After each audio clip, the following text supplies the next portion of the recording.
Ray. What do you want to do tonight? Same thing we do every night, Pinky. Try to take over the world. Just coincidence.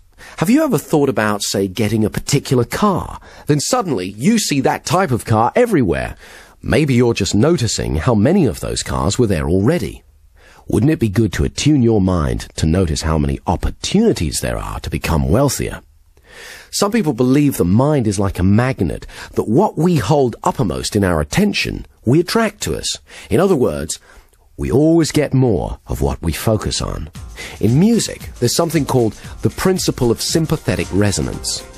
If you have two pianos in the same room and you hit a C note on one piano, you'll find that the C string on the other piano will start vibrating in resonance at the same rate.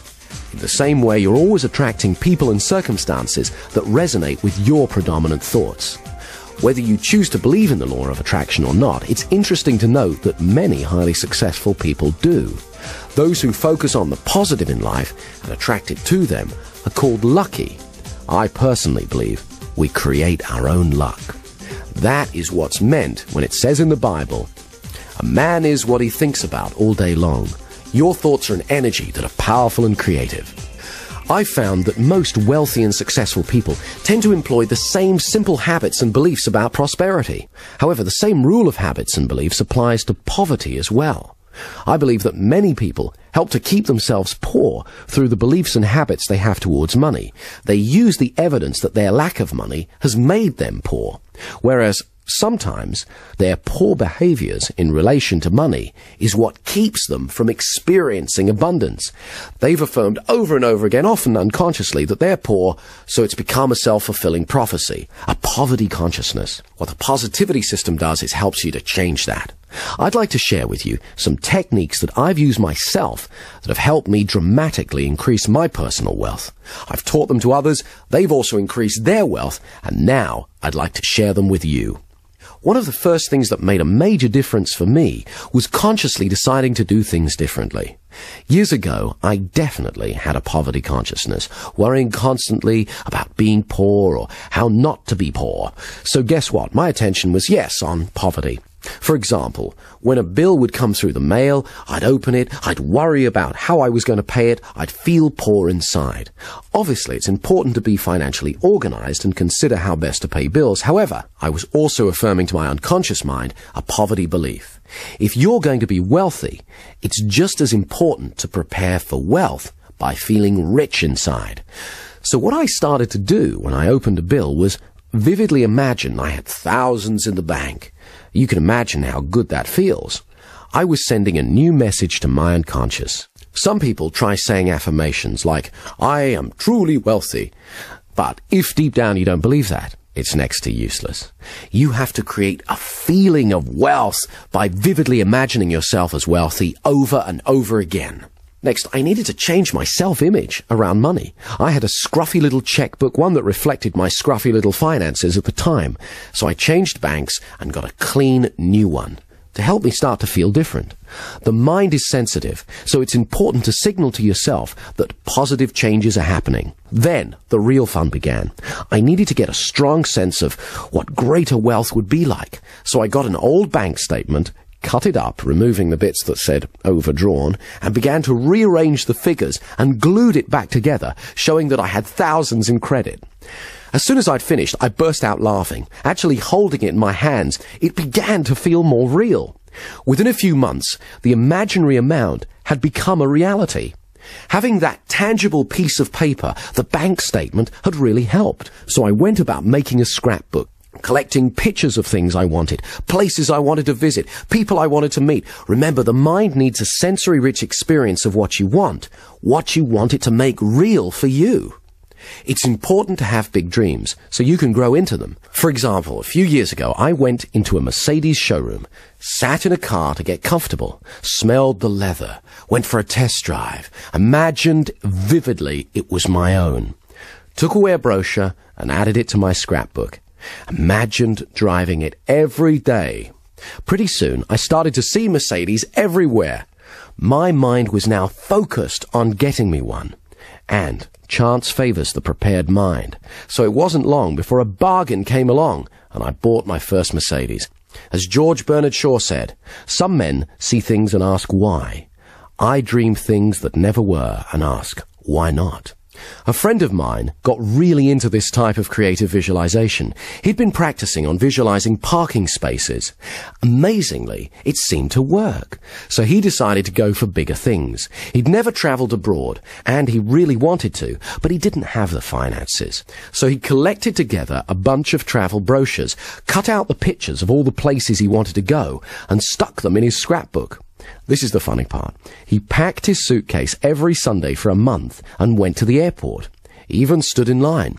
He'd then come home and watch a video of a program about travelling on Concorde and look through his scrapbook at all the places he wanted to go. He really gave himself, his unconscious mind, that experience of travelling to and enjoying exotic locations. He focused on it for a month non-stop because he believed you always get more of what you focus on.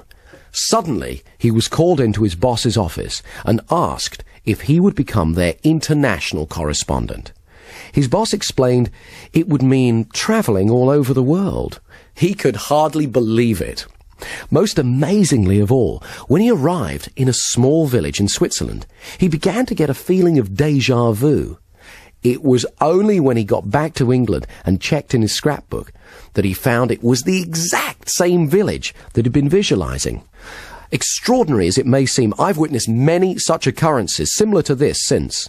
I personally have become more skeptical about coincidences and am willing to consider that in some cases it's as though the mind may actually have the ability to attract events, things or people to us. When I made a TV series about paranormal phenomena, we featured one experiment conducted by a French scientist. He created a robot that moved in a random pattern around the room. Then, he hatched a group of chicks. When a chick's born, the first thing it sees it believes to be its mother. This process is called imprinting. The chicks imprinted on the robot as their mother. Then, he put the chicks in a cage in one corner of the room and switched the robot on. Amazingly, it stopped moving randomly around the room and moved over to the area where the chicks were. There it stayed, moving back and forth. Strong evidence for the existence of what's known as psychokinesis, or in other words, mind over matter. It appeared that the chicks were somehow willing the robot that they believed to be their mother to stay with them. At Princeton University, hundreds of thousands of experiments have been conducted testing human ability to influence machines and physical matter. When I made my TV program about paranormal phenomena, I interviewed Dr. Michael Ibbison from Princeton University, who'd been conducting a number of experiments which strongly point to the existence of psychokinesis. Some people are better at it than others, but it's like anything. The more you practice it, the better at it you get.